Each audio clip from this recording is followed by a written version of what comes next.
जय हिंद दोस्तों, वंदे मातरम।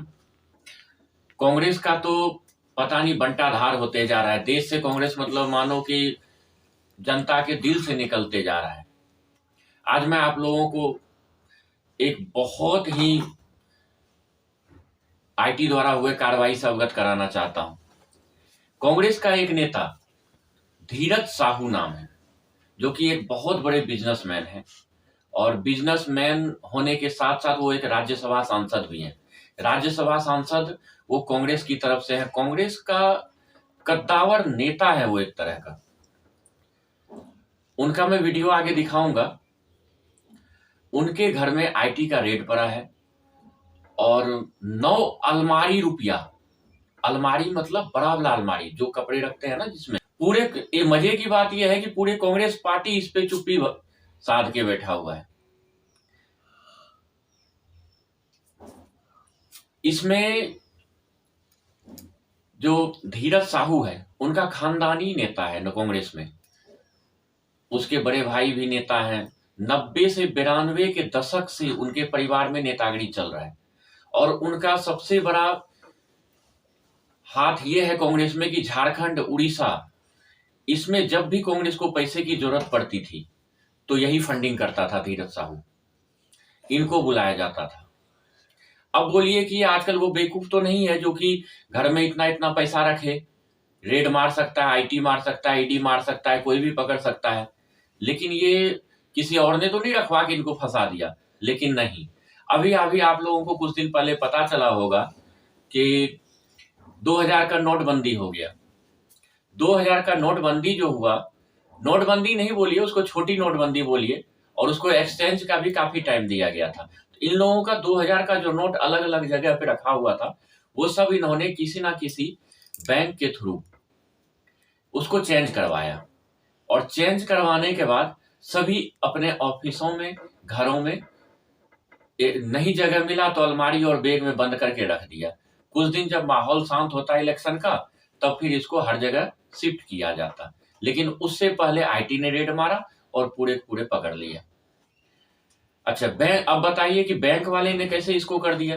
बैंक वाला जो है वो तो पकड़ा जाएगा, चाहे कोई भी बैंक वाला हो, क्योंकि आजकल इतने टेक्निक आ गए हैं, इतने लेटेस्ट टेक्नोलॉजी आ गए हैं कि बैंक वाले को तुरंत पकड़ देगा। आईटी वाले मुंह खुलवाना भी जानता है, बैंक वालों को तुरंत पकड़ेगा और एक दिन के अंदर मुंह खुलवा लेगा और पूरा कच्चा चिट्ठा इनका बाहर आ जाएगा। बैंक वाले तो इनके अंदर जाएंगे ही जाएंगे जेल में। साथ में इसके पीछे अब ईडी भी लग गया है और कि इनके धीरज साहू के लगभग 10 ठिकानों पे भी छापेमारी हुआ है। टोटल 25 मशीन लाया गया है उसको नोटों को गिनती करने के लिए, और इतना नोट गिनती हो रहा है कि मशीन भी थक जा रहा है और खराब हो जा रहा है।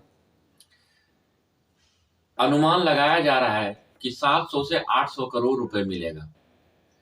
भाई, घर के अंदर कोई भी पैसा 700 से 800 करोड़, आप ये मत समझिए कि बाकी जो घोटाला होता है कितने हजारों लाखों करोड़ का घोटाला होता है, उससे आप इसका कंपेयर मत कीजिए। क्यों? क्योंकि वो जो घोटाला होता है उसका पैसा नहीं पकड़ा जाता है, वो कहीं ना कहीं स्विस बैंक इधर उधर शिफ्ट हो जाता है।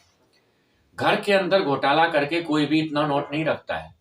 एक घर के अंदर इतना नोट पकड़ा जाना ये मामूली बात नहीं है। वो एक तरह से घर नहीं, धन कुबेर था। कुबेर का भंडार था वो, मतलब माता लक्ष्मी का पूरा उसी के ऊपर कृपा बन गया था, उस घर के ऊपर। वो कहा नहीं जाता है कि जिस घर में लक्ष्मी आने लगती है वहां का घर का भाग्य खुलने लगता है। तो एकदम से लक्ष्मी आ गई थी वहां पे। और धीरज साहू के यहाँ पे रेड इतनी जबरदस्त पड़ी, इतनी जबरदस्त पड़ी कि आज ना कांग्रेस जवाब दे रहा है, ना सोनिया गांधी मुंह खोल रहा है और ना ही राहुल गांधी कुछ बोल रहा है। और खड़गे जी तो मौन व्रत रख लिया है इसके ऊपर। दोस्तों, झारखंड का एक उड़ीसा में एक बालगीर नाम का एक जगह है जहां पे धीरज साहू नाम के एक राज्यसभा सांसद थे जो कांग्रेस से थे राज्यसभा सांसद। राज्यसभा सांसद जाने के लिए, बनने के लिए बहुत ही ज्यादा गठजोड़ करना पड़ता है, बहुत ही पावरफुल आदमी होना चाहिए, क्योंकि राज्यसभा सांसद जो है ऐसे ही नहीं बन जाता है कोई भी। राज्यसभा सांसद उसी को बनाया जाता है वो किसी ना किसी तरीका से उस पार्टी का खास हो या पावरफुल हो। तो ये तो खास था ही। 2 स्टेट को फंडिंग करता था कांग्रेस को, तो ये तो बनेगा ही बनेगा राज्यसभा सांसद। राज्यसभा सांसद के कारण ही केजरीवाल से कुमार विश्वास रूठ गया था और अपना नाता तोड़ लिया था उससे। इसलिए राज्यसभा सांसद जो होता है वो बहुत पावरफुल होता है। इनके घर में रेड पड़ा आईटी का। इनके घर के साथ साथ 10 ठिकाने हैं इनके। कलकत्ता में है, रांची में है, लोहरदगा में है, झारखंड में कई जगह है, वहां पे भी रेड पड़ा। लेकिन इनका ऑफिस और घर में जब रेड पड़ा तो 176 बैग, बड़े बड़े बैग, उसमें नोटों की गद्दी भरी हुई थी। और इनका अलमारी जो घर में था, इन्होंने 5 से 9 अलमारी रख रखा था अलग से। उस 9 के 9 अलमारी में 500 के गद्दी नोट भरे हुए थे। वो सब पकड़ने के बाद जब 25 बैंकों के मैनेजर वहां पे गिनती करवा रहा है, फिर भी वो खत्म नहीं हो रहा है। 101 बैग में लगभग 40 करोड़ रुपए रखा हुआ है। टोटल 176 बैग है। अभी तक 200 से 250 करोड़ रुपए की गिनती हुआ है और 9 अलमारी तो अभी बाकी है। मशीनें आते जा रही है, खराब होते जा रहा है, आते जा रहा है, लेकिन नोट खत्म होने का नाम नहीं ले रहा है।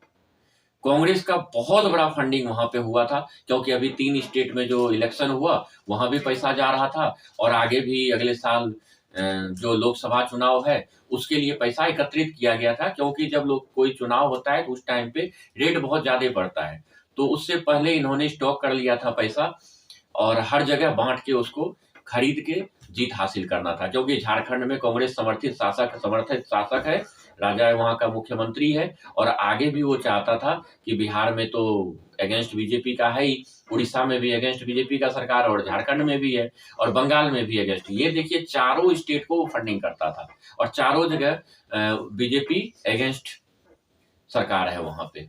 इतना बड़ा फंडिंग, इतना बड़ा पैसा पकड़ाना, ये एक इतना पैसा से